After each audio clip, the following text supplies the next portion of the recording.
আমার স্বরচিত একটি কবিতা আপনাদের পাঠ করে শোনাচ্ছি।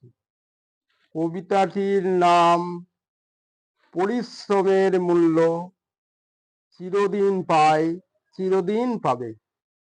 কবি দিলীপ কুমার মণ্ডল। প্রিয় দর্শকবৃন্দ ও আমার শ্রোতাবৃন্দ, আপনারা অবশ্যই আমার ভিডিওগুলিতে অবশ্যই সাবস্ক্রাইব করে দেবেন। এটা আপনাদের কাছে আমার বিশেষ অনুরোধ।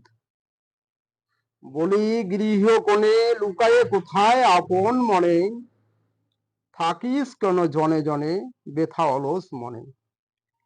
বিকশিত করো তোমার পরিশ্রমের ফলে, তোমারই মুখ লইবে চিনে ওগো এই সুখের দিনে। তোমার দুনয়নে দেখো গো উজ্জ্বল মুখ চেয়ে, চিরজনমের পরিচিতি হয়ে তুমি জগৎ জুড়ে। নিখিল ভুবনে তোমার অমৃত পড়িবে ঝরিয়া, চারিদিক জীবন নিবিড় সুধায় উঠিবে ভরিয়া। দিকে দিকে যত অলস মানুষ তোমারে ধরিয়া, অলস আঁখির আবরণ যাবে গে নিমেষে সরিয়া।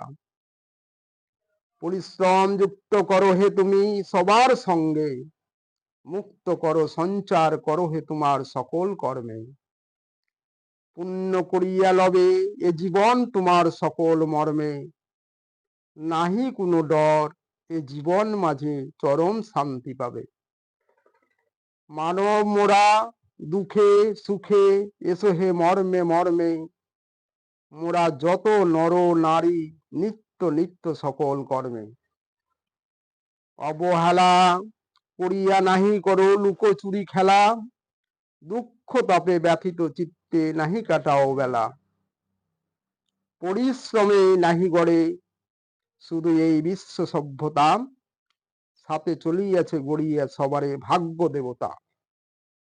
মানসিক দৈহিক উভয় করিয়া বিশ্ব পরিচালনা, উভয় পরিশ্রমেই মানুষের জীবনে একই সাধনা। পরিশ্রমে গড়িয়া চলে জীবনের আত্মমর্যাদা, পরিশ্রমের অভাবে ক্ষয়ক্ষতি সংসারে হয় অমর্যাদা। তাই যদি অলস ভাবে থাকিস সবে ঘরের কোণে, সর্বহারায়ে বেদনা তোর ওই মনের কোণে।